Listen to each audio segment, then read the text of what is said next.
Hey everyone, it's Nightharo here, and today we're bringing back the Unkilladen. That's right, new and improved. 91% block mitigation, 72% unblock damage mitigation, 53k on the Iron Atro. I took a pared down version of this to Arc 6 last night, and it got my mind thinking, so I've grossly improved it today. Already talked to a friend, and we're going to be running this hopefully on live stream soon, potentially as early as this weekend. Now, if you'll remember from the Endless Archive Secrets to Survival video, we talked about the meta of the archive, that it was about survival. That was the most important thing. And we also talked about how the best thing to do, though, is to start with a full-on DPS, because, you don't want to be taking an hour on Arc 1, right? You want to get through that pretty quickly, and then add in more tanking stuff as you need. And so with this build, you want to start with my basic Brittleden build, which is doing 120k on the trial dummy. I'll leave a link to that below. And then what you're going to do is slowly swap things out until you get to a comfortable spot. And I'm going to walk you through how to do that towards the end of the video. But let's go ahead and start off by talking about these skills. So first up here, we have Deep Fissure. We're choosing the stamina morph of this because on this build, we're really going to be needing magicka. And so I just found the stamina morph was better. If you need minor and major breach, you don't have it from some other source, then the magicka morph would be the way to go, but we have other sources of it on this build. This is going to be one of our top DPSing skills, so we want to make sure that we're casting this off of cooldown every 6 seconds, but make sure that it ticks all the way down so that the second burst damage of the shocks goes off.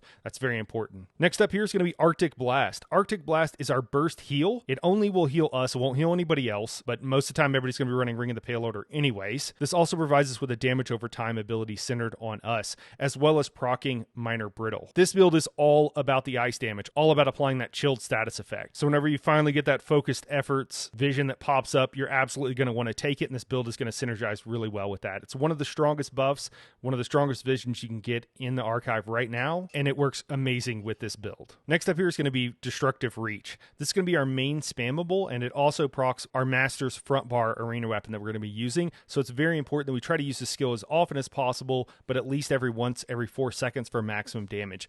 Obviously, if we're just trying to survive, we're not going to worry about that, but if you can, you want to be casting this skill quite often. Moving on from there, we have Winter's Revenge. Again, another ability that's going to help us proc that chilled status effect for that juicy damage. This is a ground-based AoE, and I do recommend you turning on autocast for this skill, because otherwise it becomes really annoying to place correctly. Beneath that is Razor Caltrops. If we, for some reason, don't have a source of major breach, Razor Caltrops is just a great skill to use, particularly if we need it in an AoE, and so that's why I put it here. And then our last skill here on the front bar is going to be Barb Trap. Barb Trap we want for the minor force, which increases our critical damage by 10%. It's also a really nice single target damage over time ability. Again, keep in mind it's a single target ability, so if you're in trash or what have you, you still want to proc this so you get the extra critical damage, but it's far less important than most of your other AoEs at that point. And then for our ultimate, we're actually going to run the bear, and we're going to choose the Eternal Guardian because it respawns if it dies. Now, I haven't tried this at the higher levels, and I don't know if it just keeps dying and it doesn't do anything useful, or there used to be a 1 minute cooldown on this with it respawning. I have to try it out. But if you do have a problem with that, then what you're going to go with is Flawless Dawnbreaker, and we'll actually just leave that on our bar for the passive, and typically will not cast it.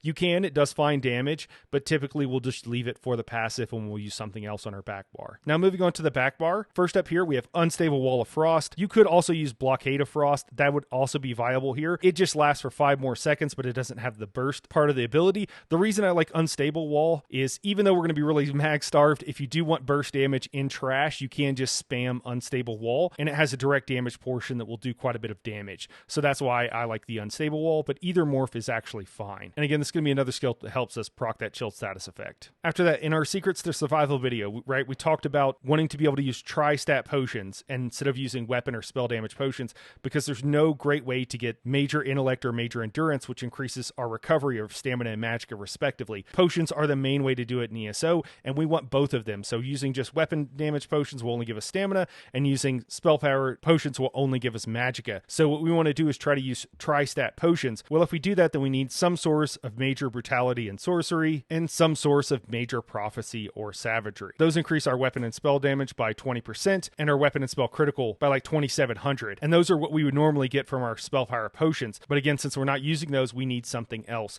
And so what I'm recommending is for the Mage's Guild skill line, this is Degeneration. It's a nice dot which will help us with our healing, and it provides one of those buffs. If you're getting that buff from some other source, maybe you have a DK in the group or something else, you could also run Elemental Susceptibility. Elemental Susceptibility is a really nice skill because it doesn't actually cost anything, and then once every 7 seconds, it will proc all 3 of the status effects. It also applies Major Breach, and again, it is free, so it's a really nice skill if we have some other source of that buff to be able to put on. After that, we have Growing Swarm. Now, I normally recommend Fetcher Infection, the Magicka morph of this skill, but in the Endless Archive, trash is a huge problem, and so Growing Swarm will hit more than one target with just one cast. So that's why I'm recommending it here. It's also nice that it's a stamina costing skill. We're generally speaking going to have plenty of stamina, and we're going to be struggling on Magicka, and that's kind of by design, but we can throw in a couple of stamina abilities. And then after that, we have our source of Major Resolve. Again, we've talked about this in other videos, but we always want some source of Major Resolve, and for us on a Warden, it's going to be Ice Fortress. I will note that Ice Fortress also provides Major Resolve for your party. It only has an 8-meter radius, so it's not huge, but it's a great skill to be able to use to help buff your group. When I was running this with Daedric last night, just to give you kind of a for instance, I was not running Debilitate because he was running Igneous Weapons, and so instead I was running Elemental Susceptibility. I was providing the Major Resolve, so he wasn't having to run that on his tune, and so on and so forth. So, if you're running duo with someone, which I highly recommend, it's a lot more fun, and it's a lot quicker,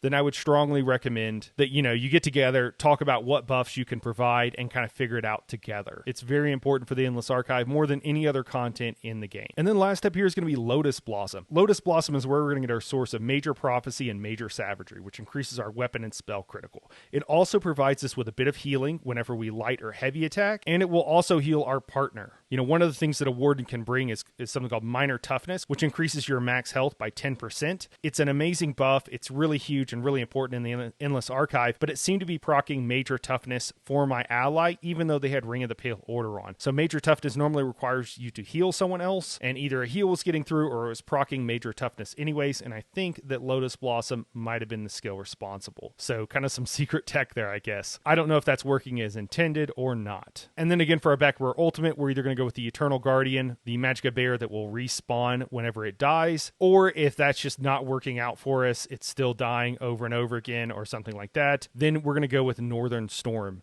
Northern Storm, you could also do Mage's Guild or some other ultimate here, but any kind of large, high-cost ultimate is what I would recommend for dropping it on those big ad phases and when those big DPS phases as they might come. And that's it for our bar. Now, again, I will note that there are reasons you could swap out almost every single skill on your bar in the Endless Archive, so keep that in mind. Don't be afraid to swap something out. The main skills you want to keep are going to be your Shocks, your Frost Reach, Arctic Blast is amazing, Wall of Elements, and then our survival skills with Lotus Blossom and Ice Fortress. All right, let's go ahead and move on and talk about CP.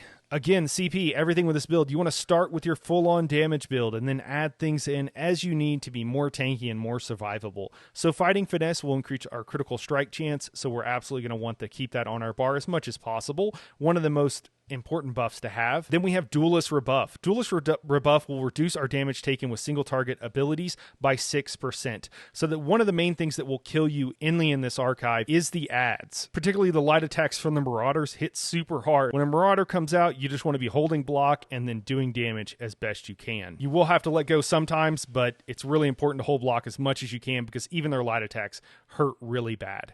So Duelist Rebuff will reduce that damage taken by 6%. Again, this is just to keep us from dying to those big one-shots. Bulwark. Bulwark is an amazing skill for a Brittleden. It increases our resistances by 1900, and that helps us get to resistance cap, which is one of the most important things when we're talking about damage mitigation because it blocks all damage, not just when you're holding block, but even damage over time abilities. And since we're double barring Ice Staves, no reason not to slot Bulwark, one of the first slottable CPs I would add. And then after that, we have Ironclad. It's going to help us with those big, either heavy attacks or light attacks, reducing our damage by a further 6%. And those are going to be some of the main kinds of damage that are going to kill you in the Endless Archive. If you find you're dying to something else, don't be afraid to swap out the CP, but I think honestly these are a pretty good idea for 90% of the situations. After that, moving on to Red CP. We've got Fortified for the extra armor, which gives us resistance. We got Slippery to help us break free, and in case we run low on stamina, we need to be able to break free. It's really nice. Then we have Expert Evasion. This gives us a free roll dodge every 30 seconds, just like Slippery gives us a no-cost break free every 21 seconds or so. And then after that, we have Wardmaster. Wardmaster, when we're blocking, will reduce our damage taken by 10%, or if we have a shield up.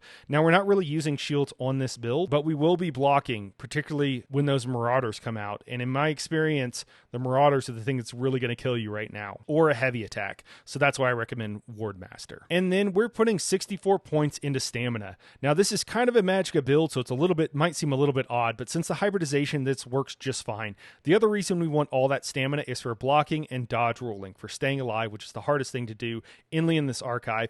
And then we'll heavy attack with our staves to get back magicka as we need it. And then for the Mundus, we're going with the Lover Mundus for the extra penetration. You know, penetration gets crazy high inly in this archive, and so that's going to be the thing that helps your damage the most, is making sure you're as close to pen cap as you can. You're not going to be able to get there. It's going to reduce your damage by a lot, but the Lover Mundus is a great way to go, and better than the Thief for those high resistance opponents. And then for gear, on our front bar, we have the Charged Master's Ice Staff. Whenever we use this with Frost Reach, this gives us the equivalent of a 5-piece set bonus. It's huge. It also gives us a couple of, if you have the perfected version, it also gives you a little more weapon and spell damage, but we want to be using this early and often. On our back bar, we're going to go with an infused Maelstrom back bar with a weapon damage enchant. As long as we keep our Wall of Elements down, it'll keep that weapon damage enchant procced, and it'll also give us a little bit of extra AoE damage. And then for our body, we're going to go with 5-piece Iron Blood, which I know is crazy. It is a heavy set, but that's how we're going to get to that resistance cap. This will provide us with Major Aegis, which reduces our damage taken by 10%, Major Protection, which reduces our damage by 10%, and then Minor Protection, which reduces our damage by another 5%. Now, we are getting Minor Protection from some other sources, so that's not going to help as much, but it's still a 20% damage decrease just from the 5-piece bonus on the set. That's huge, big enough that there's really nothing else that can compete with it right now. We're pairing that with Engine Guardian. Engine Guardian is the best sustained monster set that I can find right now, and a couple of other people have confirmed this as well. It's kind of odd because it does proc on magicka and stamina and health, but I still think it's the best way to go. Even if you just want magicka, there's not really anything else that will give you as much as Engine Guardian. And then for extra penetration, I actually run Engine Guardian with the 2-piece light. Iron Blood is going to be heavy, so I actually run 2 pieces of light with Engine Guardian. You could swap that up for various reasons, but that's what I recommend. And then, of course, we're going to use Ring of the Pale Order. Ring of the Pale Order just heals us for a percentage of the damage caused, and it takes a little bit of getting used to, but making sure you keep damage on your opponent, making sure you open with AoE damage, even in trash. Once you get used to doing that, honestly, you don't really need to heal yourself very often at all. Most of the time, you'll just be doing damage to heal yourself. And that kind of frees you up to think about other things and makes it a little bit easier to get through content. I highly recommend Ring of the Pale Order. And then we have 2 more pieces that you can kind of use anything, and I recommend 2 pieces of critical. You could use Zogvin, Coral Riptide if you have that. Really anything you want. Now, this is one extreme, okay? But when you first start out in the Endless Archive, I don't recommend you go this tanky. So instead, I would recommend a couple of other setups you could use. So one thing you could do is you could drop the Maelstrom back bar, and instead you could back bar Iron Blood. Now that becomes a little bit tricky because you do need to make sure you proc it on your back bar to make sure you're getting those buffs, but it also frees you up if we drop our monster set because we're just starting out in the archive. We don't need that necessarily just yet. We can run another 5-piece set, and I strongly recommend you try Azurblight. Azurblight just does a ton of damage in trash, so I strongly recommend it. On boss fights, instead of Azurblight, I'd run something like Reliquin because basically all the boss fights are single target fights, and so Reliquin is going to be a really good choice. If you're unsure how to read combat metrics here, I've recently done a video on the channel, and I would strongly recommend you go check that out. But all the information you need should be on these pages here. And then last up here, we have our race. I always recommend Dark Elf because you can run stamina or magicka,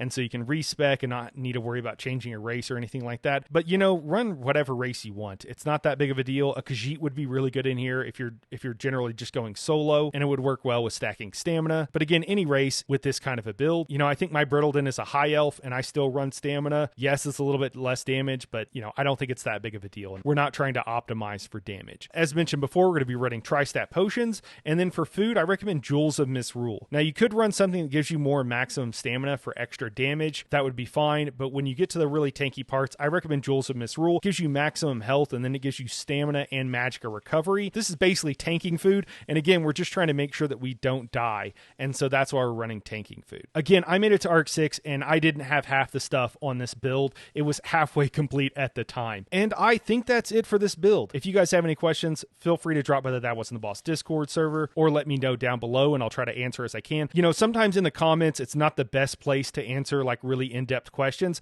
So I would strongly encourage you to come by the Discord server. We have help channels there. I answer questions. There's a bunch of other people that answer questions, and you can get some really good high quality advice, especially if you want to tweak your build or if you have a question about something. There's a lot of really nice people that are just there to help. So come hang out, come meet everybody. We'd love to have you. Anyways, that's it for today. We'll catch you guys in the next one.